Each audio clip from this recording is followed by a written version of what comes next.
시청자 여러분 안녕하십니까? 먼저 이 시간 주요 뉴스부터 알아보고 갑니다.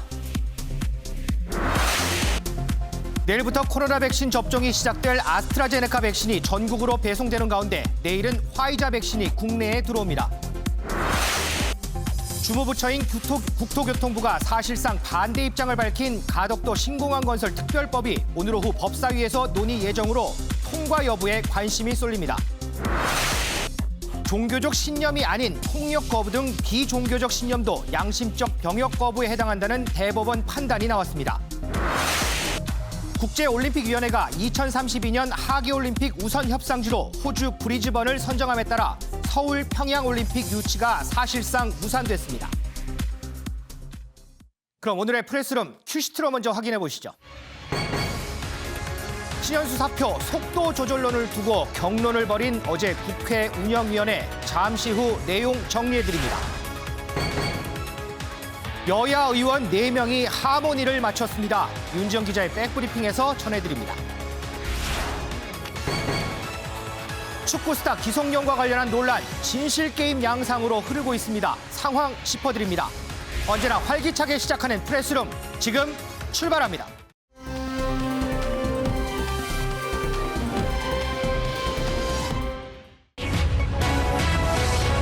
백신 오늘 전국 각지로, 내일 1호 접종은 누가? 어제 코로나19 신규 확진자는 396명, 다시 400명대 아래로 내려왔습니다. 이런 상황에서 정부는 다음 주부터 적용할 새 거리두기 조정안을 내일 발표할 예정이고요. 내일부터는 국내에서 코로나19 백신 접종도 본격적으로 시작됩니다. 이를 위해서 아스트라제네카 백신이 전국으로 배송이 되고 있습니다. 그 현장 먼저 영상으로 보고 오겠습니다.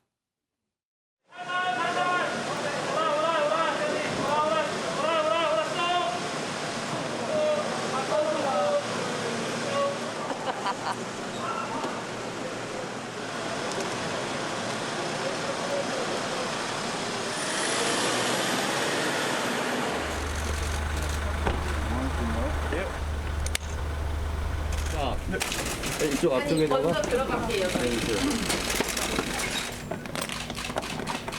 온도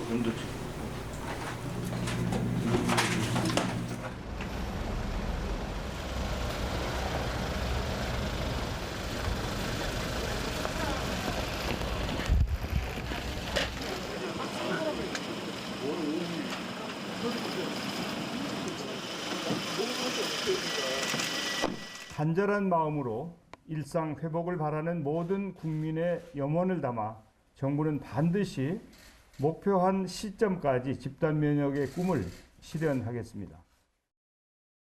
윤지영 기자, 이전부터 과연 우리나라는 코로나19 백신 1호 접종자가 누가 될 것이냐 이런 부분이 관심이 많았잖아요. 네. 1호 접종, 내일 이제 접종인데 1호 접종자 혹시 선정이 됐어요? 네, 우리나라의 경우에는 이 1호 접종자가 한 명으로 특정이 되는 게 아니고요. 네. 내일 오전 9시부터 백신 접종을 전국 각지에서 시작을 하게 되는데 네. 이 전국 각지에서 동시에 백신을 맞는 이 사람들 모두가 1호 접종자가 된다라고 보시면 될 것 같습니다. 아, 그러면 1호 접종자가 한 명이 아니고 뭐 100명, 1000명 이렇게도 나올 수 있겠네요? 네, 맞습니다. 이 지역별로는 1호 접종자를 선정을 하고는 있습니다. 네. 대부분이 접종자가 이 요양병원과 그리고 보건소 시설의 의료진인데요.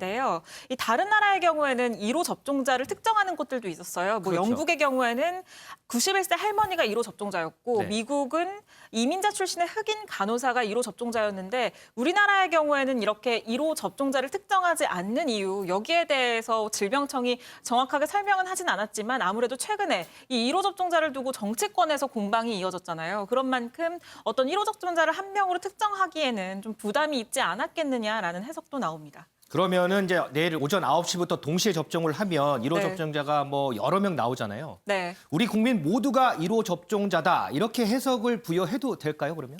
네, 우선 접종자들 가운데 뭐 대부분이 뭐 1호 접종자다 뭐 이렇게 보셔도 무방할 것 같습니다. 알겠습니다. 조금 전에 우리가 영상으로 백신이 수송되는 과정을 봤잖아요. 그야말로 철통 경계네요, 윤 기자. 네, 맞습니다. 뭐 거의 군사작전을 방불케 한다라고 볼 수도 있을 것 같은데요. 앞서서 영상에서도 보셨지만 오늘도 이 새벽부터 백신 운반이 신속하게 이루어졌거든요. 네. 이 백신을 실은 차량의 앞뒤로는요, 경찰 순찰차와 그리고 특전사 차량이 호위를 담당을 했고요. 네, 지금 보시는 것처럼요. 그리고 전국 각지의 보건소와 요양병원 등에 도착을 하게 되면 이 노란색 조끼를 입은 수송요원들이 백신을 옮기게 되는데 이 보건소의 의료진의 안내에 따라서 이 의료용 냉장고로 옮기게 됩니다. 이때에도 군 관계자들이 이렇게 호의를 하게 되고요. 또 이 백신이 지금 이천 물류센터에서 밤사이에 재포장이 되고 또 분류가 되고 하는 작업을 거쳤는데 이 이천 물류센터 주변에는 혹시나 모를 테러 등의 사태에 대비해서 이 무장을 한 군인들이 배치가 되어 있고 또 경찰 기동대도 배치가 된 상황입니다.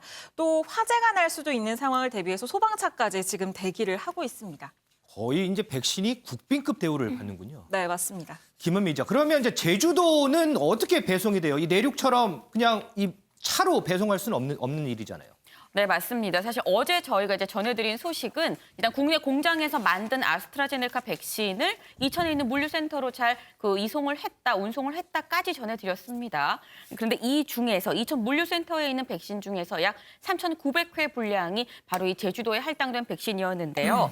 이 제주도에 할당된 백신은 이제 어젯밤에 먼저 이천 물류센터를 떠나서 목포항으로 갑니다. 목포항으로요? 네, 목포항에서 배를 타고 제주도에 도착을 오늘 했습니다. 그래서 이제 오늘 오전 중에 이제 제주에 이제 각 보건소로 이제 인수인계가 될 예정입니다.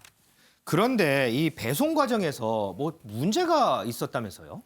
네, 맞습니다. 이제 백신이 이제 물을 건너서 이제 제주도까지 이제 가는 그 과정 순탄하지만은 않았는데요.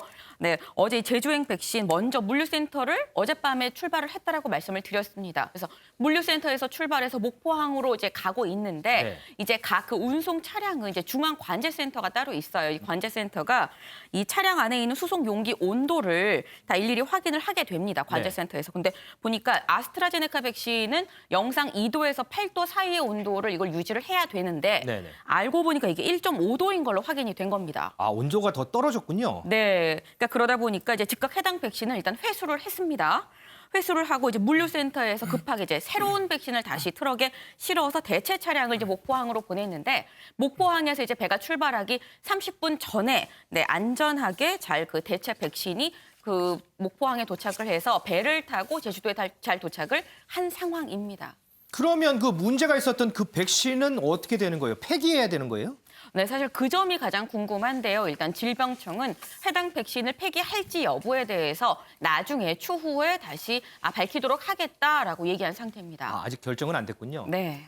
이 한 병이 아쉬운 이 백신이 운송 과정에서 참 문제가 있었다는 게 그렇습니다.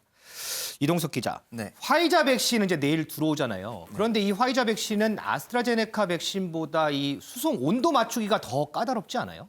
네, 그렇습니다. 온도 맞추기가 굉장히 까다로운 것으로 전해지고 있죠. 화이자 백신이 내일 한국에 도착함에 따라 백신 수속팀은 혹시 모를 사고를 대비해서 현재 긴장의 끈을 놓치지 못하고 있습니다. 화이자 백신은 말씀하신 대로 영하 70도에서 보관을 해야 함에 따라서 특수 컨테이너가 이렇게 들어갈 예정인데요. 네. 전기 충전식과 드라이 아이스를 사용해서 온도 조절을 하게 될 예정입니다. 화이자 국제소송은요, 대한항공이 담당하기로 했는데요. 국내에 도착하게 되면 초저온 보관 창고로 이동하게 될 예정입니다. 영하 50도를 유지해 냉동을 하게 되는 참치도 과거 이곳 냉동 창고에 있던 것으로 알려지고 있거든요. 일단 화이자 백신은 내일 낮 12시쯤 모습을 인천공항에 드러낼 예정입니다. 그런데 지금 이제 초저온 냉동고에서 보관을 해야 된다고 했는데 외신 보도를 보니까 이 화이자 백신을 초저온 냉동고에서 보관하지 않아도 된다라는 기사가 나왔어요. 이거는 무슨 얘기예요? 네, 그동안 화이자 백신은 초저온에서 보관을 해야 된다. 저희들 모두 그렇게 알고 있을 텐데요. 그런데 미국 뉴욕타임즈가요. 식품의약국, 즉 미국 FDA가 일반적인 냉동고 온도에서 화이자 백신을 보관해도 안전하다는 내용의 지침을 조만간 전달할 것이다. 이런 내용을 보도를 했습니다. 즉 영하 70도가 아닌 영하 15도의 냉장 온도에서 화이자 백신을 보관해도 된다. 그것도 2주 동안 보관해도 된다는 내용이 조만간 발표될 것이라고 보도가 나온 건데요. FDA가 화이자의 승인을 받아들인다면 백신 보급뿐 아니라 운송이 용이해져서 접종률 역시 높아질 것이다. 이런 기대가 현재 나오고 있는 상황입니다. 그러면 이제 이 부분도 우리 보건당국도 또 확인을 또 해야 되는 그런 상황이군요. 그렇습니다. 접종 절차를 거쳐서 저희 보건당국도 확인 절차를 거쳐야 됩니다. 자, 김은미 기자, 이제 내일부터 접종이 시작됩니다. 네. 접종 앞두고 이런저런 궁금증들 참 많을 것 같은데 우리 시청자분들이 좀 알아야 할 이런 유의사항들 어떤 게 좀 있을까요? 네, 일단 먼저 백신을 맞으러 갈 때 유의하셔야 될 점, 신분증을 꼭 지참을 해야만 합니다. 신분증이 없으면 백신 접종이 불가하고요. 그리고 맞은 다음에도 이제 바로 자리를 뜨면 안 되고 15분에서 30분 정도 이제 해당 그 접종을 맞은 그 기관에서 대기하면서 혹시 이상 증세가 나타나지 않는지 여부를 살펴봐야 합니다. 네. 그 이상 증세가 없어서 해당 기관에서 이제 나왔지만 어쨌거나 해당 당일, 그러니까 접종한 당일에는 뭐 과도한 운동이나 사우나나 이런 데 가면 안 됩니다. 사실 이거는 뭐 독감 등등 다른 예방 접종을 맞을 때도 똑같이 적용이 되는 부분인데 이 점 유의하셔야 되고, 그리고 이 점, 백신을 맞았다고 해서 즉각적으로 항체가 생기는 거 아닙니다. 네. 그렇기 때문에 백신을 맞았어도 계속해서 마스크 잘 쓰고 거리 두기 잘 꼭 하셔야 된다는 점 거듭 말씀드립니다. 자, 다시 한번 정리를 해보겠습니다. 자, 내일 백신 맞으러 가시는 분들은 신분증을 꼭 지참해야 되고요. 그다음에 백신 맞은 이후에 15분에서 30분 정도는 현장에서 대기를 하면서 이상 반응이 있는지를 확인을 해야 됩니다. 그리고 접종 후에도 반드시 마스크를 착용하고 거리 두기는 꼭 지키셔야 합니다. 그리고 백신 맞는 당일 음주나 사우나, 과도한 활동은 안 하는 게 좋습니다. 꼭 기억하시길 바랍니다. 이동석 기자, 네. 그런데요. 백신을 맞으러 가는 당일날 열이 나거나 아픈 사람들은 어떻게 돼요? 백신 맞을 수가 있어요? 네, 일단 접종이 가능한 사람들에 대해서 제가 설명을 드리면요. 감기, 설사 등 경증 환자의 경우 접종이 가능합니다. 네, 기저질환자 혹은 코로나 완치자의 경우도 접종이 가능한데요.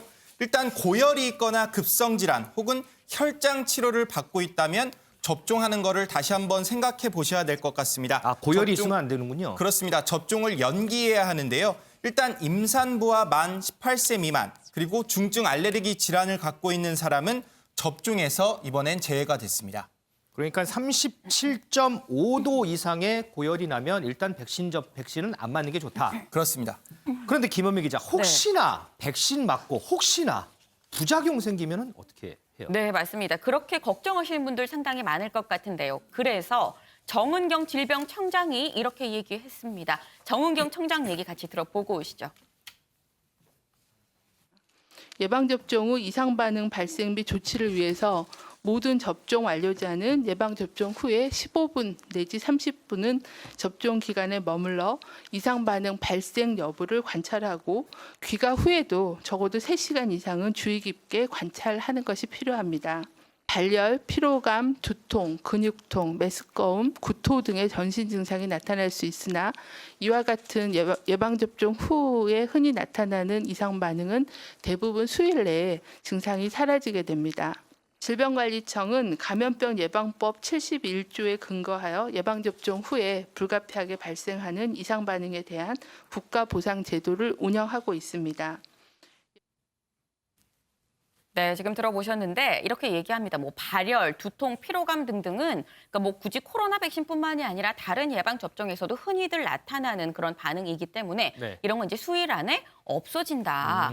다만 수일 안에 없어지지 않을 경우 이게 부작용이라고 생각이 들면 어떻게 하느냐? 감염병 예방법 71조에 의거해서 국가에서 보상을 해주겠다라고 밝혔습니다. 근데 궁금하신 점은 근데 어떻게 부작용이 나타나면 어떻게 하라고 궁금하실 수 있는데 네. 이럴 경우엔 저희가 이제 앞서서 한번 방송에서 설명을 해드렸던 바 있긴 합니다만 그러니까 그 해당 접종을 한 뭐 보건소 아니면 지자체에 나 이러이러한 부작용이 있습니다라고 먼저 신청을 하시면 120일 안에 관련해갖고 방역당국에서 보상 여부를 결정을 해서 알려드립니다. 저희가 지금 부작용 얘기를 하긴 했지만 이동석 기자, 네. 백신 안전하죠? 네, 일단 전문가들은요. 안정성 기준에 충족됐다 이런 결과를 내놓고 있습니다. 최원석 고려대 교수는요. 안정성과 효과성에 문제가 많다고 생각하지 않는다. 그러면서 기준을 충족하고 있다고 밝힌 상태인데요. 정세균 총리 역시 백신은 철저하게 과학과 사실에 근거해서 바라봐 주시길 기대한다. 이렇게 요청드렸는데요. 정치의 논리로 그리고 돈의 논리로 이렇게 바라본다면 사회적 불신만 가득히 이렇게 있을 것이라면서 일상 회복의 희망은 점점 더 멀어질 것이라며 백신을 독려에 나서기도 한 상태입니다. 자, 이렇게 백신 접종은 이제 하루 앞으로 다가왔습니다. 그런데 이동석 기자, 네. 정치권은 여전히 백신을 두고 논쟁을 하나 봐요. 네, 그렇습니다. 백신 접종의 안정성에 대해 여야는 오늘도 논쟁을 계속 이어가고 있습니다. 먼저 여야가 어떤 목소리를 냈는지 듣고 오시겠습니다. 백신을 정치화하는 것은 위기 극복과 국민 안전에 아무런 도움이 되질 않습니다. 무책임한 선동으로 국민을 혼란에 빠뜨릴 것이라면 차라리 가만히 있는 것이 국민을 돕는 것입니다. 이 국민들은 이 백신과 관련해서 정부의 소위 예측 능력에 대해서 매우 불안해하고 있는 것 같습니다. 정부가 그동안에 얘기한 대로 그 절차에 따라서 공급이 되고 접종이 가능할 수 있는 것이 매우 불확실한 상황에 지금 놓여 있습니다. 네, 김태년 민주당 원내대표는요. 그냥 국민의힘에게 가만히 있어라. 불안감을 조성시키지 말라면서 이렇게 불만을 드러냈고요. 김종인 비대위원장은 불안을 또 꺼내들었습니다. 국민은 불안해하고 정부의 백신 접종 계획이 제대로 이뤄질지 불확실한 상황이다. 그러면서 정부의 책임 있는 자세를 촉구하고 나섰습니다. 소정섭 위원님, 이제 내일이면 백신 접종이 시작이 됩니다. 정부도 상당히 신경을 쓰고 있고 국민들도 상당히 많은 신경을 쓰고 있습니다. 그럼에도 불구하고 정치권에서 나오는 백신과 관련한 논쟁, 어떤 도움이 될까요?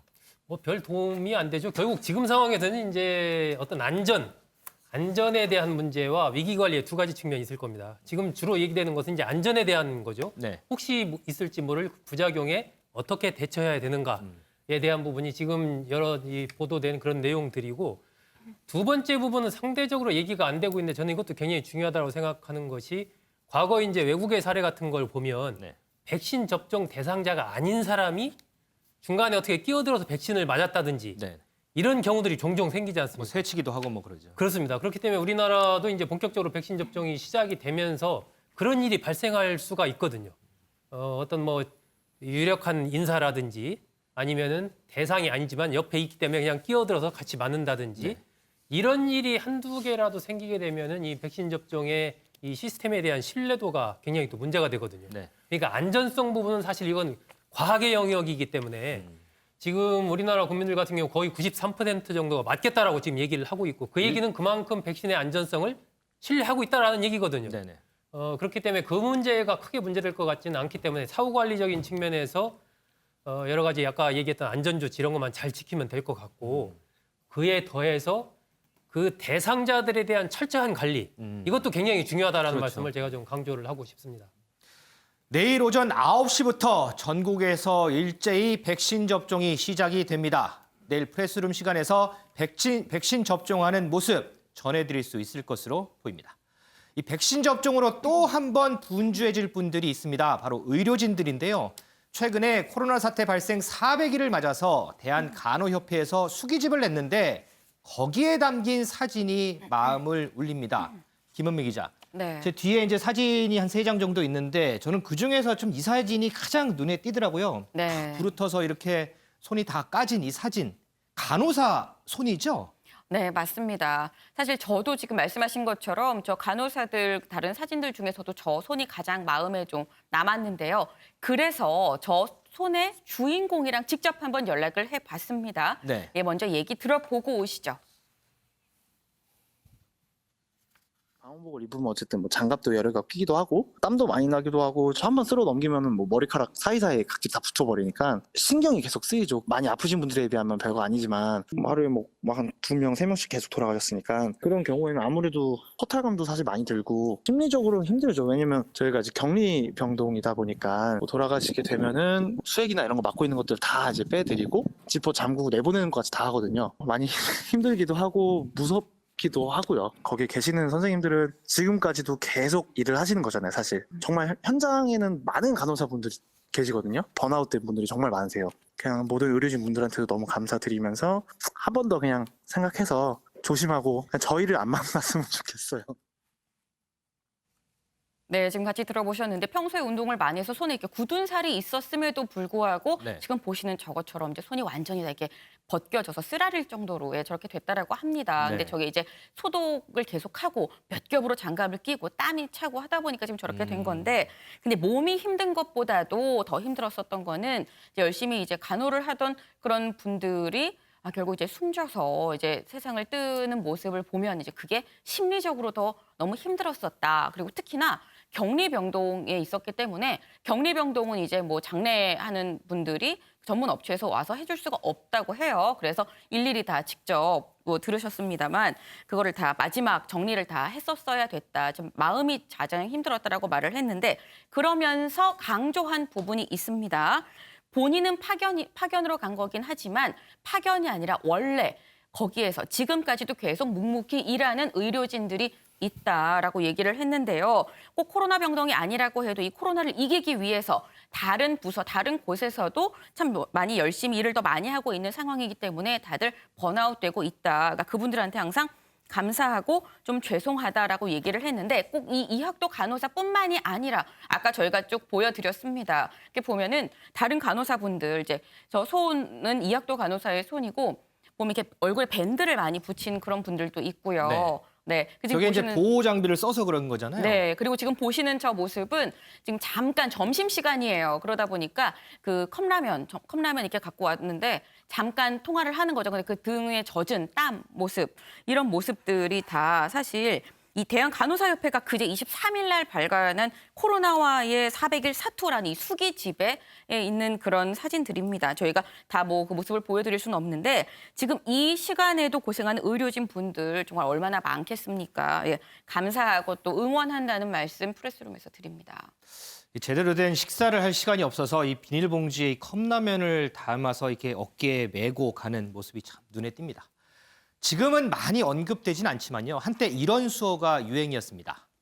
여러분들 덕분입니다. 자, 코로나19 상황에서 한 방송인의 사례가 주목받고 있습니다. 바로 방송인 사유리 씨 얘기인데요.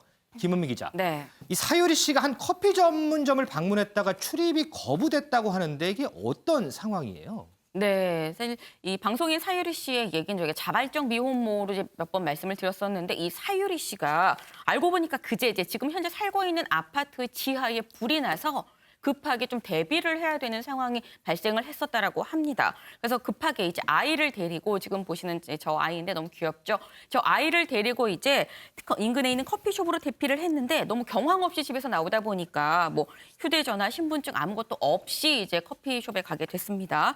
근데 요즘에는 이제 코로나 때문에 QR코드를 찍거나 아니면 이제 수기 명부를 작성을 해야 되는데, 그렇죠. 뭐 휴대전화가 없으니까 QR코드를 찍을 수도 없고, 또 이제 수기 명부를 작성하더라도 원칙적으로는 신분증을 같이 좀 제시를 해야 되는 상황이기 때문에 이제 네. 커피숍 쪽에서는 이게 신분증도 없고 휴대전화도 없으면 좀 곤란합니다라고 얘기를 해서 이제 결국 나올 수밖에 없었던 상황이 발생을 합니다. 근데 이제 여기에 대해서 이제 어제 사유리 씨가 자신의 SNS에 지금 보시는 것처럼 추워서 덜덜 떨고 입술이 파랗게 된 아들을 보여주면서 좀 잠깐이라도 있게 해달라고 얘기를 했지만 끝까지 안 된다라고 했다. 다른 매장처럼 그냥 인적사항만 적고 입장이 가능한 게 좀 얼마나 좋았을까 생각했다라고 이제 서운한 마음을 글로 올리면서 이게 논란이 좀 커졌습니다. 이동석 기자, 이 글에 대해서 여러 엇갈리는 것 같아요. 갓난아이가 추워하는데 어떻게 출입 거부를 할 수가 있느냐. 규정대로 방역 지침 지켜야 하는 거 아니냐 엇갈리던데, 실제 방역 지침은 어때요? 네, 일단 제대로 된 방역 수칙을 먼저 살펴보면요. 카페 등 다중이용시설에서 QR코드를 인증이 불가능할 경우에 저희들은 수기 작성을 하지 않습니까? 이때 전화번호를 적은 뒤에 신분증으로 본인 확인을 거쳐야 하는 게 정상입니다. 네. 그런데 사실상 전화번호만 적지 신분증을 확인하는 곳은 많지는 않은 것 같은데요. 그런 것 같아요. 네, 누리꾼들 사이에선 실제로 신분증을 대조하는 것은 본 적이 없다며 융통성이 부족하다는 말까지 현재 나오고 있습니다. 이에 대해 카페 측은요, 전 지점이 동일하게 해당 지침을 지키고 있다. 그러면서 사유리 씨에게만 다르게 적용할 수는 없었다고 밝혔는데요. 그러면서 사유리 씨가 직원과 불화가 있다거나 그런 건 없었던 것으로 한다며 정부 방역 지침을 계속 준수하겠다고 밝힌 상황입니다. 어쨌든 지침은 지침이었다. 그걸 그렇습니다. 사유리 씨에게만 따로 적용할 수는 없었다. 맞습니다. 그런데 이렇게 논란이 되면서 사유리 씨도 매장 직원한테 또 사과를 했더라고요. 네, 사유리 씨는 직원분들에게 진심으로 사과드린다. 그러면서 카페로 직접 찾아가 직원분에게 사과를 하고 대화를 나눴다고 밝혔습니다. 결국 잘 마무리가 된 건데요. 이게 사실 사유리 씨가 이해가 되는 부분도 있지만 카페 측 입장도 이해가 되거든요. 사유리 씨가 이를 잘 해결하면서 누리꾼들은 쿨하게 인정하고 끝맺음을 잘 했다는 등의 글이 현재 이어지고 있습니다. 하지만 꼭 기억하셔야 될 점은요. 출입자 명단은 반드시 작성해야 하고 이를 어길 시 300만 원 이하의 벌금형이 있다는 거 잊지 말으셔야 할 것 같습니다. 윤경우 의원님, 지금 사유리 씨 사례를 들었는데 지금 코로나 상황에서 이런 사례는 우리 주위에서 누구에게나 일어날 수 있는 일 아니겠습니까? 그렇습니다. 그러나 뭐 마무리가 이미 됐으니까 굳이 언급할 필요 없지만 제가 보기에는 업소 측에서 원칙대로 잘한 것 같아요. 매뉴얼대로 했다는데 더 이상 논란의 여지가 없죠.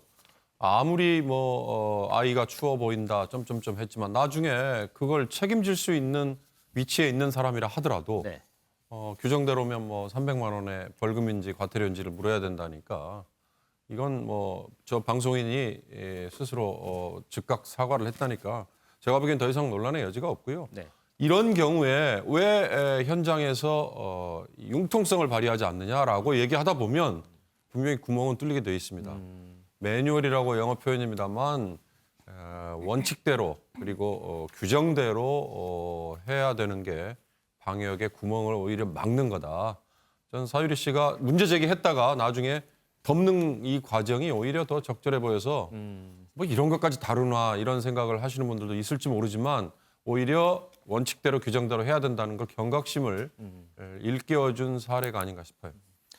이 다급했던 사유리 씨 입장도 그리고 원칙을 지켜야 하는 매장의 입장도 이해가 가는 부분입니다. 정말 이런 일은 저도 그렇고요. 누구에게나 일어날 수 있는 일입니다. 방역 수칙 다시 한번 되새겨 봐야 할 것 같습니다.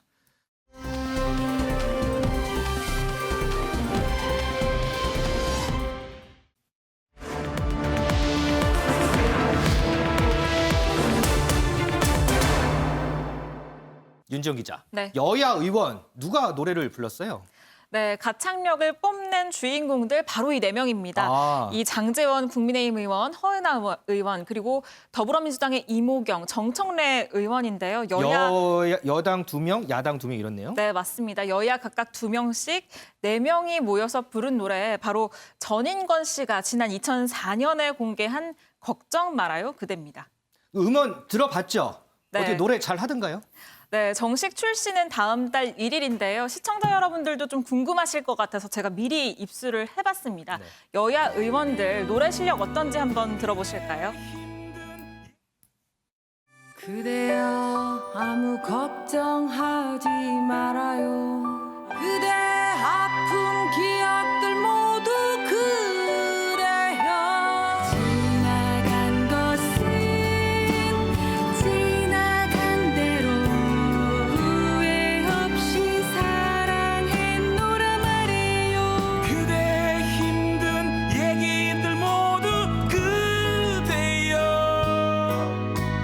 그대 탓으로 훌훌 털어버리고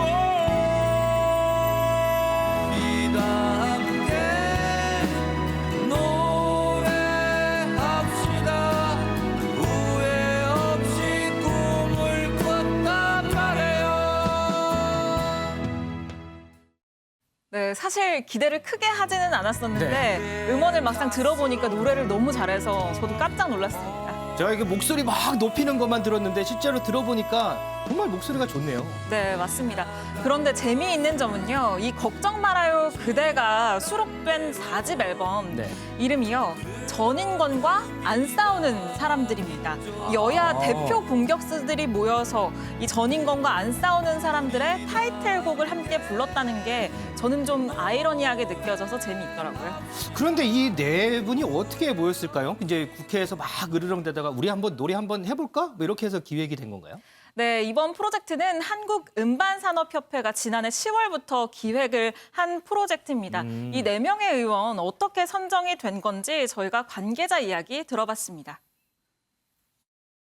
정청래 의원님하고 장제원 의원님하고 어떻게 연결이 돼갖고 두 분께서 좋다고 하셔가지고 그다음에 연락드리게 이모경 의원님, 허은하 의원님 그렇게 좀 노래를 일단 잘하실 것 같다는 느낌이 들었어요. 장제원 의원님은 저 어디서 봤는데 이제 고등학교 다닐 때 밴드를 하셨다고 하더라고요. 그다음에 정청래 의원님 같은 경우는 목소리 톤이 되게 좋으시잖아요. 이모경 의원님 같은 경우는 노래 실력이 검증이 됐고 허은하 의원님 같은 경우는 정말 의외로 너무 잘해주셨어요.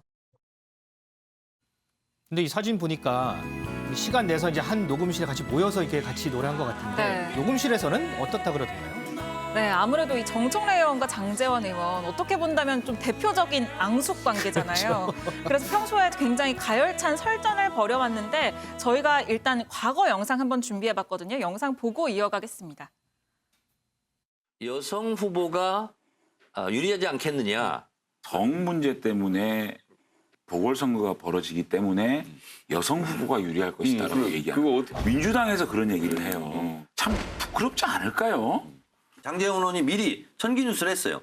동부지검에서 수사해도 우리 안 믿을 거다. 그래서 특별검사 하자는 거 아니에요? 이렇게 얘기하는 거예요 지금. 특별검사 수사 하면 당연히 결과를 우리가 수용하죠. 보지 않고도 저렇게 얘기해요. 기록을 보관하는 것은 추미애 장관 집이에요?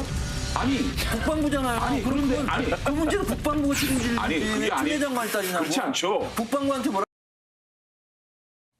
네, 다소 거친 설전도 있었는데 하지만 녹음실에서는 분위기가 화기애애했던 것 같습니다. 저희가 녹음실 분위기 어땠는지 장제원 의원 인터뷰 진행해봤습니다. 토론을 했는데 뭐 생각이나 입장은 다 틀린 건 다 아실 거고 뭐 분위기 좋았어요. 뭐 여야가 국민들 위로하는데 따로 있을 수 있나요? 참 화기애애하게 녹음을 잘 마쳤는데 문제는 이제 노래 실력이죠. 노래 실력이 너무 안 돼서 제가 이모경 의원이랑 허은하 의원은 정말 잘 부르더라고요. 네, 저는 이렇게 실력이 안 돼가지고 좀 민망하지만 그래도 마음을 좀 담았습니다. 우리 국민들 좀 많이 힘드신데 좀 도움이 되고 또 얼마 수입이 날지 모르겠지만 그 수익이 재난 극복에 쓰여진다 그러니까 기쁜 마음으로 참여를 했죠. 네, 이 음원 수익은요, 들으신 것처럼 코로나19로 인해서 어려움을 겪고 있는 국민들을 위해서 기부가 될 예정입니다. 이 여야 의원들이 이렇게 같이 노래한 거 처음 아니죠? 제 기억에도 예전에 한번 있었던 것 같은데. 네, 맞습니다. 7년도 더 된 얘긴데요. 지난 2013년에 지금 보시는 것처럼 크리스마스를 맞아서 여야 의원 11명이 함께 이 불우유 성금 모금을 위한 캐럴을 만든 적이 있습니다. 아, 이게 벌써 7년 전이군요. 네, 보시는 것처럼 국회의원 회관에서 모여서 이렇게 산타 모자도 쓰고 다 함께 라이브로 합창 실력도 보여줬는데요. 당시 영상 보실까요?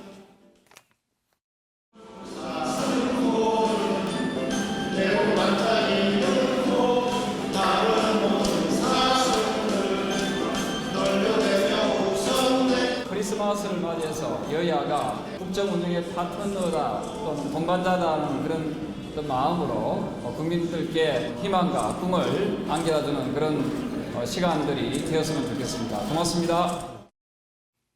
3.1절에 발표될 걱정 말아요 그대. 이 노래 제목처럼 정치권도 국민들이 걱정하지 않도록 해주면 참 좋을 것 같습니다. 윤 기자 수고했습니다.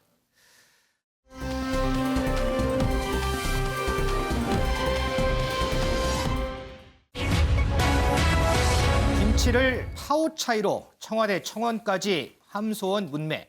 김은미 기자. 네. 청와대 국민청원 게시판에 보면 이 방송인 함소원 씨 하차 청원이 올라왔던데 앞서 이제 키워드에서도 뭐 김치를 파오 차이 뭐 이런 말이 있는데 이게 무슨 일이 있었던 거예요? 네, 청와대 국민청원에 지금 보시는 것처럼 김치를 파오차이라 칭한 땡땡땡 씨 방송 하차 청원합니다라는 이런 글이 올라왔습니다. 근데 지금 보면은 땡땡땡 씨로 돼 있는데 이게 그 청원 글 게시 요건상 실명을 좀 가린 건데요. 근데 이게 바로 함소원 씨입니다. 네, 그 청원 글 제목에서 뭐 이미 짐작을 하셨겠습니다만 그 내용을 보면 이제 본인의 SNS 생방송 중에 김치를 파오차이라고 말을 했다라는 게 이 글의 요지입니다. 그러면 이 함소원 씨가 파오차이라고 얘기한 건 뭐 어떤 맥락에서 파오차이라고 한 거예요? 뭐 김치를 딱 거론들어서 이거는 파오차입니다. 뭐 이렇게 얘기를 한 거예요? 네, 그러니까 함성원 씨가 이제 SNS로 이제 생방송을 진행을 하고 있었다라고 해요. 근데 이 SNS 생방송에 본인의 시어머니 중국인입니다. 이제 중국인인 시어머니랑 같이 이제 생방송을 하고 있었는데 네. 여기에서 이제 함성원 씨가 중국인인 시어머니한테 김치를 이제 얘기를 하면서 김치라고 말을 하지 않고 파오차이라고 이제 말을 해서 알려줬다라는 건데 현재는 일단 해당 영상이 모두 삭제가 된 상태입니다. 근데 이제 누리꾼들의 얘기로는 해당 방송을 진행을 할 때 방송 중에 실시간으로 누리꾼들이 정정 요구를 했다. 근데 이런 요구를 다 삭제를 하고 그거에 대해서 사과도 하지 않은 채 이 방송 영상을 삭제를 했다라고 비판의 목소리를 높이고 있습니다. 아, 그러니까 이제 생방송 도중에 시어머니에게 중국인 시어머니에게 김치를 설명하면서 김치라고 하지 않고 파오차이라고 얘기를 했다. 네. 그럼 함소원 씨는 뭐라 그래요? 입장이 있어요? 네, 함서원 씨 이게 논란이 되다 보니까 오늘 SNS에 이제 사진 하나를 올렸습니다. 네, 바로 김치 사진이었었는데요. 아, 이 사진인가 보죠? 네, 바로 저 사진입니다. 근데 별다른 글이 없습니다. 다만 이제 해시태그로 샵 김치 짧게 저렇게만 올렸는데 이건 김치다라는 짧고 굵은 해명 같습니다. 근데 이거에 대해서도 누리꾼들이 옛다 김치 이 얘기냐 이렇게 얼렁뚱땅 넘어갈 생각하지 마라. 혹은 반대 입장에서 어머님 알아듣게 좀 설명한 거 아니냐. 참 연예인하기 힘들다라는 등등의 또 다른 갑론을박이 이어지고 있습니다. 윤경호 의원님, 이 함소원 씨에 대한 비판 여론도 있고 한편에서는 설명이 나왔지만 중국인 시어머니를 이해시키는 과정에서 나온 그런 건데 이것까지도 너무 민감하게 구는 거 아니냐 이런 얘기도 있고 어떻게 보면 될까요? 글쎄요, 저도 뭐라고 얘기할지 모르겠습니다. 방금 김현미 기자가 마지막에 한 얘기 중에 어떤 분이 올렸다는 게 참 연예인하기 힘들겠다. 네. 그 말 한마디로 저는 가름하고 싶은데 이게 공인, 연예인 이제 그만큼의 책임져야 되는 영역이 커져 있죠. 근데 이분은 시어머니와의 대화, 그것도 중국 사람이라면서요. 그러니까 그걸 지칭을 할 때 김치로 할지 파오차이로 할지 이해를 시키기 위해서는 파오차이가 더 나았다 그러면 근데 문제는 그런 사적인 영역까지 유튜브에 올리니까 이게 공적인 영역으로 바뀌었단 말이죠. 네. 거기서 이제 책임을 져야 되는 문제가 생기는데 아까 그 소유리 씨 건도 그렇고 이 연예인 이분 건도 그렇고 제가 보기엔 요즘 우리 사회가 이 비난과 비판의 대상으로 올라가면 네. 처음부터 한쪽에서 아예 각도를 이렇게 잡으면 그건 무조건 비난을 받아야 되는 대상이고 또 반대쪽에서는 무조건 옹호하고 이 방어를 해줘야 되는 대상.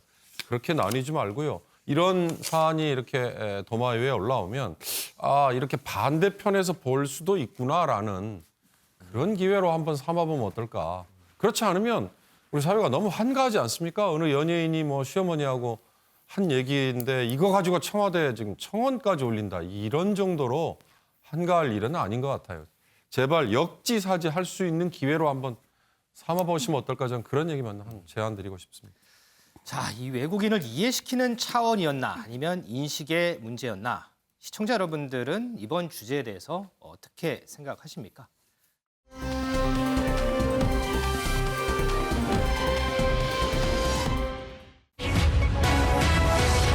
후배 성폭행 의혹에 기성용 사실 무근. 국가대표 출신 유명 축구선수가 과거 후배를 성폭력했다는 폭로가 나왔다는 소식 어제 전해드렸는데요. 가해자로 지목된 인물 바로 기성용 선수로 드러났습니다. 김은미 기자. 네. 조금 전에 키워드도 나왔지만 기성용 선수 이번 폭로에 대해서 적극적으로 부인하는 상황이죠? 네, 맞습니다. 사실 기성용 선수라고 딱 명확하게 나온 건 아닙니다만 어제 이제 피해자 측에서 밝힌 가해자의 정보가 이랬습니다. 최근 수도권 모 명문구단에 입단을 했고 국가대표 출신 스타 플레이어고 2000년에 초등학교 6학년이었었고 광주 출신이다라고 얘기를 하니까 이제 최근에 FC 서울에 입단한 기성용 선수 아닌가라는 추측이 나왔었고 이게 이제 정말 실시간 검색어로 기성용 이름이 같이 오르면서 네. 기성용 선수가 여기에서 전면 부인을 한 상태입니다. 이 선수의 이 에이전트도 본인 확인 결과 이제 전혀 관련이 없다는 걸 확인을 했다. 이거랑 관련한 피해에 대해서 법적 대응도 불사하겠다라는 상당히 단호한 대응을 내놨습니다. 그러면 본인 확인 결과 보도 내용과 전혀 관련 없다. 기성용 선수가 관련이 없다는 거예요? 폭로된 내용이 관련이 없다는 거예요? 네, 사실 그 부분이 좀 불분명할 수 있는데 기성용 선수는 이 내용과는 전혀 무관하다라는 취지로 이해를 하시면 될 것 같습니다. 그러면 당시에 이제 초등학교 때 일어났던 일이잖아요. 네. 해당 당시에 초등학교 축구부 감독도 이와 관련해서 좀 입장을 냈다면서요? 네, 맞습니다. 저희 MBN이 단독으로 그 당시 초등학교 축구부 감독을 했었던 그 분과 직접 연락을 해봤는데요. 뭐라고 얘기를 했는지 같이 들어보고 오시겠습니다. 아주 착하고 성실하게 운동만 열심히 한 애들인데 그런 일이 떴길래 나도 지금 깜짝 놀랐네요, 지금.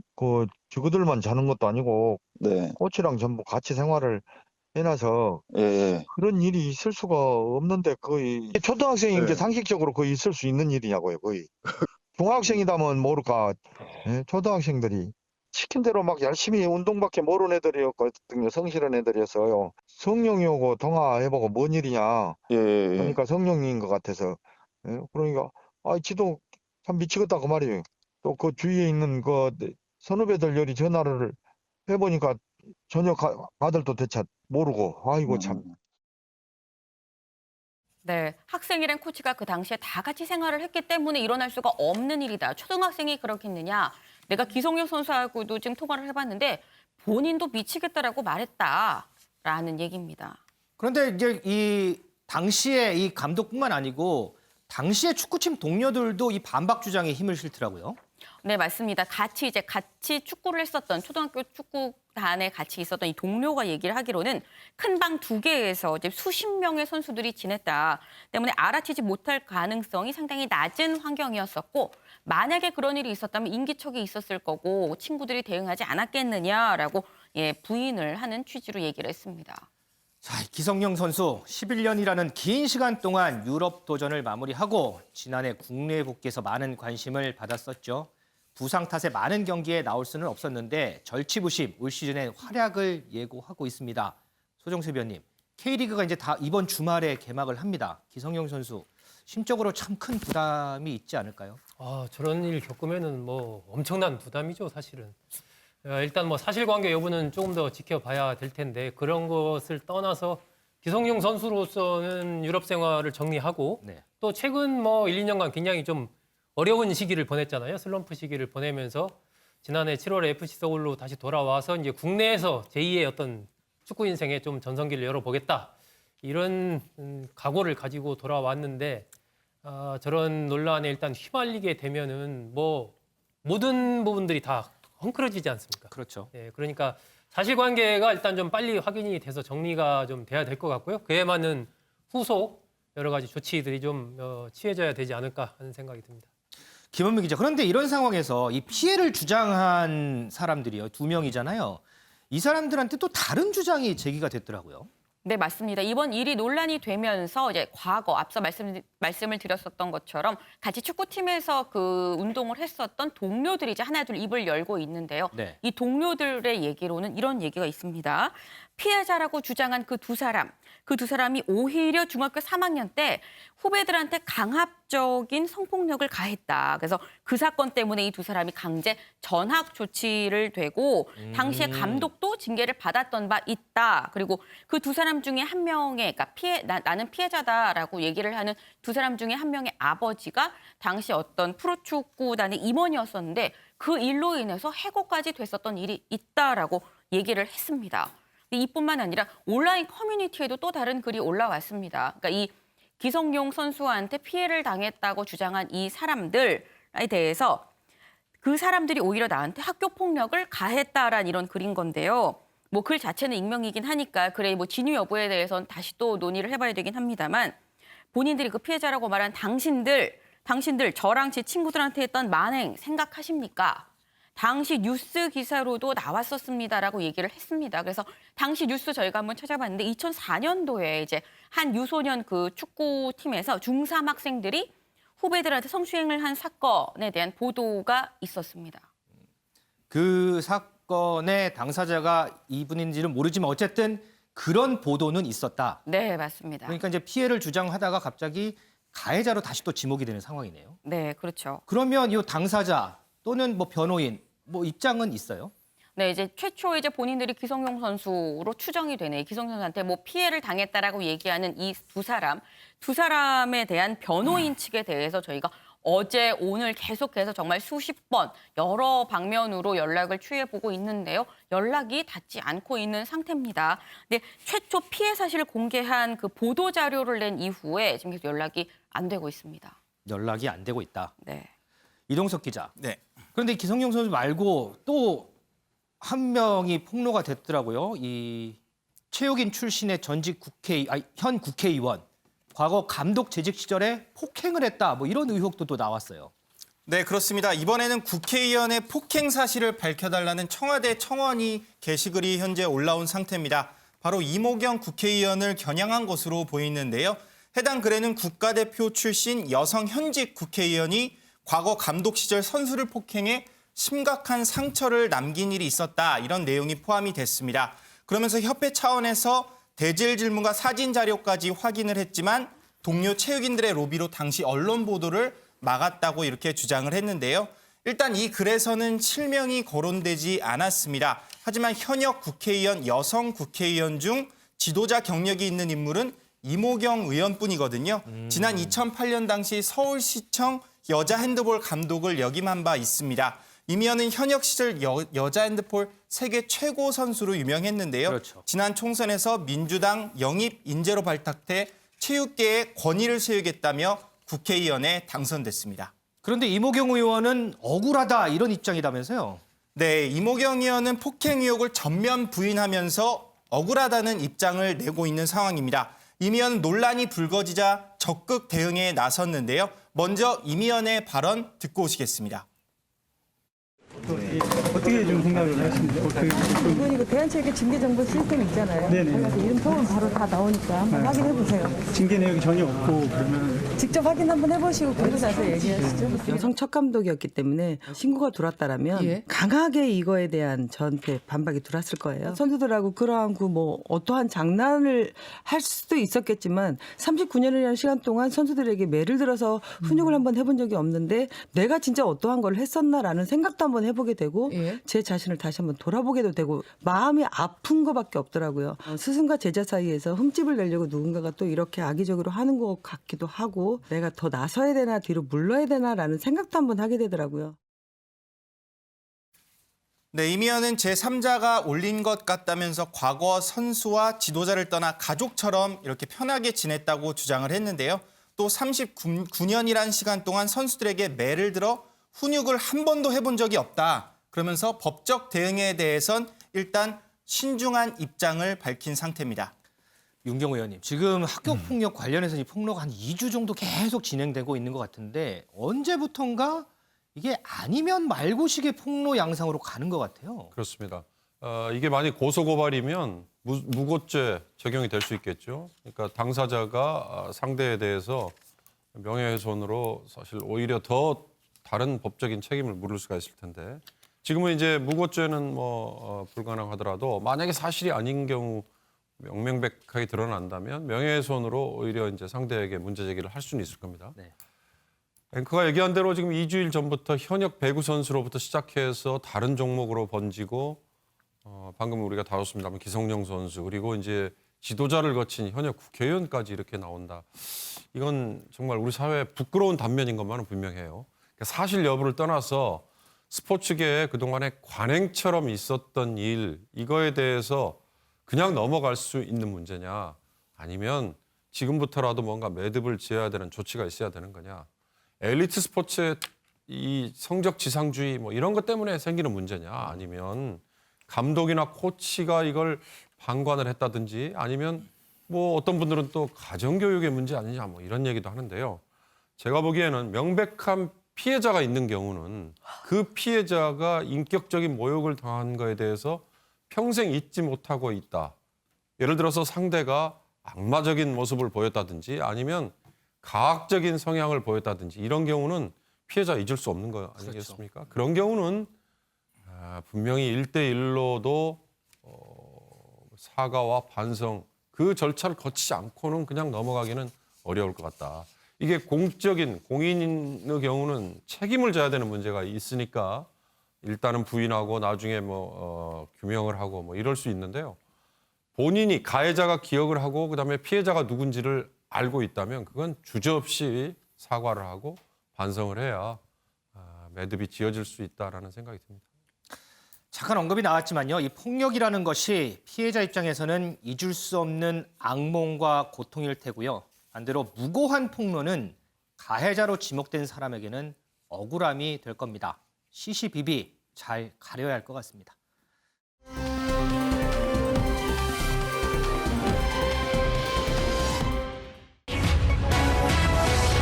절차 지켰다 했지만 대통령 사후 결재 공방. 어제 국회 운영위원회에서는 청와대 비서실에 대한 업무 보고가 있었습니다. 어제 잠시 언급해드린 대로 최근 불거진 여러 논란들과 관련해서 논쟁이 불을 붙었는데요. 심각한 분위기 속에서도 잠시 웃음이 터진 순간도 있었습니다. 그 얘기부터 먼저 좀 하고 가겠습니다. 웃음이 터진 순간, 바로 지난 4월 총선 당시에 서울 송파울에서 격돌했던 최재성 정무수석과 국민의힘 배현진 의원의 어색한 인사 순간이었습니다. 영상으로 먼저 보고 오겠습니다. 회의를 속개하도록 하겠습니다. 박성준 의원님 차례인가요? 이 코로나 극복을 할 수 있는 이 1년이 매우 중요하다라고 하는 방향에서 김상조 정책시장 하에서 만들어줘야 된다. 미래를 그려가도록 하겠습니다. 네, 수고하셨습니다. 다음은 존경하는 배현진 의원님 질의해 주시기 바랍니다. 예, 국민의힘 배현진입니다. 최재성 정무수석님. 네, 나오실 필요 없습니다. 저기 공기가 너무 무겁고 저희가 격해지는 것 같아서 반가운 분께 먼저 인사드렸습니다. 새해 복 많이 받으셨죠? 예, 비서실장께 질의드리겠습니다. 예. 이 사태가 좀 빨리 일단락될 수가 있을까요? 전적으로 제가 조금 고집부린 면이 있습니다. 그래서 참고해서 비서실장님께서요? 그렇게 하겠습니다. 네. 네, 위원장인 김태년 위원장의 웃음소리도 좀 들리는 것 같은데, 이동석 기자, 이 네. 두 사람이 상임위에서 만난 게 어제가 처음은 아니잖아요. 네, 그렇습니다. 지난해 11월이었죠. 어제와 같은 국회 운영위원회에서 두 사람은 만났었는데요. 당시 어떤 모습이었었는지 함께 영상 보고 오시겠습니다. 다음 최재성 수석 잠시 뒤에 계시니까 일어서 주시겠습니까? 오랜만입니다. 예. 수석님, 저 10월 27일에 아침에 만나셨죠? 네. 그날 수석님 덕분에 제가 기자들과 굉장히 힘들었습니다. 최재석의 미스터리라고 해서 기사 보셨죠? 네. 왜 그때 아무것도 안 주고 가셨습니까? 근데 그 전에 질문에 대해서 답변을 달라고 공개적으로 여러 번 말씀을 하셔서. 근데 안 주고 가셨잖아요. 네, 최재성 수석과 배현진 의원, 인연이라면 인연이고 악연이라면 악연으로 불릴 것 같은데요. 두 사람은 지난 2018년 서울 송파울 재보궐선거에서 첫 대결에 나선 바 있습니다. 당시엔 최 수석이 승리를 했거든요. 그래서 금배지를 달았는데요. 하지만 2년 후에 열린 21대 총선에서는 배현진 의원이 금배지를 달았습니다. 각자 1승 1패의 기록을 갖고 있는 건데요. 최 수석은 배현진 의원의 지역구에 계속 머무르면서 다음 총선에서의 승리를 현재 기약하고 있다고 합니다. 배 의원이 자리를 지킬지 아니면 최 수석이 탈환을 할지 주목되는 부분입니다. 공기가 무거워서 아는 분께 인사를 드립니다. 자, 어제 무거웠던 공기 본격적으로 분석을 좀 해보겠습니다. 윤정 기자, 네. 먼저요. 이 검찰 인사 관련해서 대통령 패싱 논란이 지금 불거졌잖아요. 네. 이와 관련해서도 공방이 있었죠. 네, 맞습니다. 유영민 비서실장은 대통령 패싱 의혹에 대해서는 부인을 했습니다. 이 언론에 검사장급 인사안을 발표하기 전에 대통령의 승인이 이루어졌다는 겁니다. 승인이 끝나면 발표를 하고 그리고 그 이후에 전자결제를 하게 되어 있다라고 설명을 했는데요. 그러니까 통상적으로 전자결제를 인사 발표 이후에 하기 때문에 이건 논란의 포인트가 아니다라고 밝힌 겁니다. 유영민 실장은 다만 이 검사장 인사안을 대통령에게 누가 언제 어떻게 보고를 했는지 이 구체적인 내용에 대해서는 공개하지 않았습니다. 그래서인지 유영민 실장의 해명에도 야당은 물러서지 않는 모양새인데요. 이 민정수석 출신인 곽상도 국민의힘 의원은 이 유영민 실장의 설명에 대해서 있을 수 없는 얘기다라면서 자신이 민정수석 재직 당시엔 대통령이 인사안에 사인을 하면 그러니까 결재를 하면 그걸 가지고 가서 발표를 했다. 구두로 승인한 건 법적으로 아무런 효력이 없다라고 강조를 했습니다. 또 주호영 원내대표 역시 결재하는 순간이 대통령의 결정, 그러니까 대통령 패싱이라는 말이 나오는 것이다라고 이렇게 공격했습니다. 이동숙 기자. 네. 이 신현수 수석 이제 거취 두고서도 많이 질문이 나왔는데 그렇습니다. 유영민 비서실장이 사표가 수리가 될 수도 있다 이런 얘기를 했어요. 네. 이거는 무슨 뜻이에요? 네, 먼저 유영민 비서실장이 신현수 수석의 사의 과정에 대해 어떤 말을 했는지 함께 들어보고 오시겠습니다. 2월 7일 날 그 일요일 날 법무부에서 발표했지 않습니까? 그렇게 하고 2월 8일 날 재가를 했습니다. 전자결제입니다. 근데 정보 인사 발령일이 언제냐면 그다음에 2월 9일자입니다. 그러니까 통상 그렇게 해오는 겁니다. 자. 수차례 사의 표명했고 수차례 반려가 아니고 계속 설득을 했다. 이런 여러 가지 아마 대통령께서 고민을 하시리라 생각하고 결심을 하시리라 생각합니다. 본인은 사표를 내고 철회를 하지 않았고 대통령에게 일임했는데 대통령은 수리도 하지 못하고 반려도 하지 못하고 그냥 있는 어정쩡한 상태다 이렇게 이해하면 그건 되겠습니까? 아니고 그 소통 수석이 월요일 날 언론에 이야기했듯이 사퇴 문제는 일단락됐다 그렇게 발표를 했습니다. 아직도 그 뜻을 굽히지 않고 있다면 어떻게 그 일단락된 것이겠습니까? 펜딩 상태지. 대표님 조만간에 아마 결론을 내리겠습니다. 그만큼 곤혹스럽다는 말씀을 제가 좀 그러면 저는 이렇게 이해하겠습니다. 네. 사표를 고집하고 있는데 수리도 못하고 반려도 못하고 있는 어정쩡한 상태다. 그렇게 뭐 그게 오래 가겠습니까? 예. 네, 유 실장은요. 방금 들으셨지만 마지막에 그게 수리가 될 수도 있고 이렇게 말을 했거든요. 네. 말끝을 흐리는 듯한 모습을 보였습니다. 유영민 실장은 신수석의 거취와 관련해서는요. 대통령이 조만간 결론을 낼 것이다. 그러면서 오래가지 않을 것이라고 전했는데요. 이를 놓고 정치권에선 사실상 대통령이 신수석의 유임을 결정했다. 이런 말도 현재 나오고 있는 상황입니다. 특히 유 실장은요. 신수석과의 대화에서 리더십을 회복시켜 주겠다는 등의 대화를 많이 나눴다고 강조를 했습니다. 소종섭 의원님, 이 검찰 인사안 결재 관련해서요. 대통령이 사전에 승인을 하고 결재를 나중에 하는 부분, 이런 부분들이 종종 있는 일인가요? 이게 일단 뭐 관행이었다고 유영민 실장은 얘기를 하고 조금씩 이제 야권에서 엇갈리는 부분들이 있지만 어느 정도 또 보면은 그렇게 해왔던 부분도 있는 것 같아요. 그런데 저는 이제 이 승인이라는 부분이 있지 않습니까? 네. 그러니까 그 형태가 일반적이진 않죠. 어쨌든 승인하고 발표하고 결재를 나중에 하는 이런 부분들이 예를 들면 뭐 사기업 같은 경우도 인사를 낼 때 최종적으로 다 확정돼서 사인하고 그 다음에 발표를 하지 않습니까? 그런데 어쨌든 청와대에서 승인하고 발표하고 결재를 나중에 한다는 건 조금 이례적이긴 한데 어쨌든 관행으로 그렇게 해왔다면 큰 문제는 없을 것 같습니다. 문제는 이제 승인이라는 그것이 어떤 형식으로 어떻게 이루어졌냐라는 거죠. 네. 그러니까 전화로 해서 뭐 이렇게 해서 뭐 이렇게 하겠습니다 하는 그런 형식의 구두 승인인 것인가 아니면 어떤 간략한 문서 형태로 해서 이런 식으로 유임하고 누구는 이렇게 교체하고 이렇게 하겠습니다. 뭐 그 부분에 대해서 그럼 그렇게 하세요. 이런 승인인가.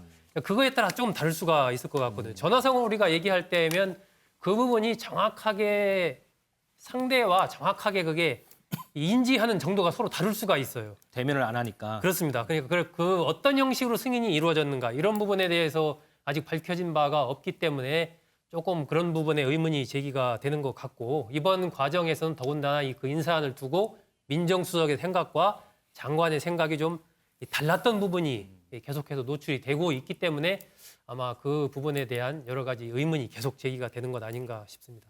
우리 윤경호 의원님 어떻게 생각하세요? 어저께도 대통령의 인사안에 대한 승인, 그다음에 결재 과정에서 대통령 패싱 이런 표현이 나왔는데요.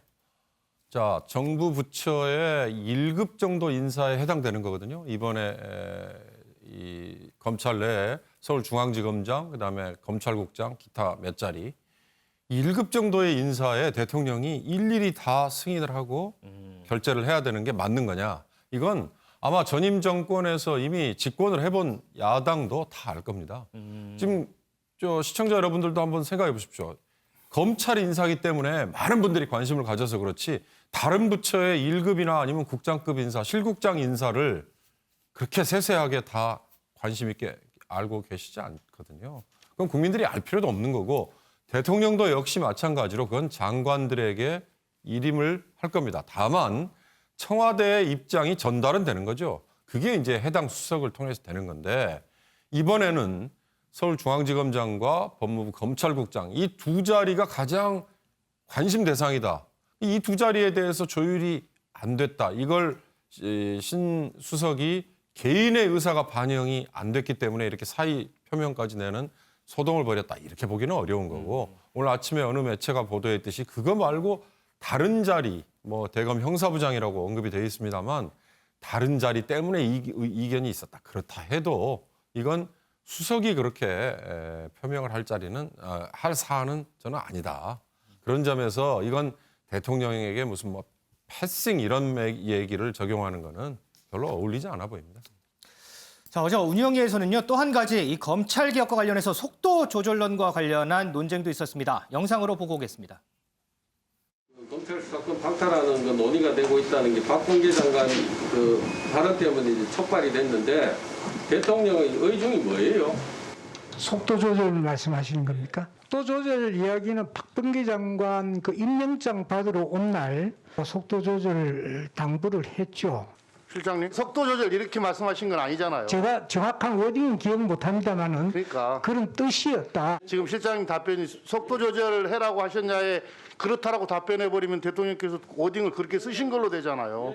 정확한 워딩은 그거 아니었고 그런 의미의 표현을 하셨다는 겁니다. 아까 정회 때 이걸 확인을 했습니다. 그러니까 속도 조절이라는 표현은 아니고 현재의 검찰 개혁 권력기관 개혁안이 잘 안착되는 것이 중요하다는 이 말씀이 속도 조절이라는 걸로 언론에 그렇게 나왔다. 그러니까 그 워딩은 없었다 하는 것을 다시 한번 더 확인을 드리겠습니다. 문재인 대통령은 속도 조절이란 워딩은 쓰진 않았지만 어쨌든 좀 천천히 가자를 강조했는데 여당은 중수청 설치 법안을 제출하겠다는 입장. 그래서 당청 간 엇박자가 나는 것 아니냐 하는 해석. 이런 부분과 논쟁이 있었습니다. 이 부분은 앞으로요 한동안 또 쟁점이 되지 않을까 이런 생각을 좀 해보겠습니다.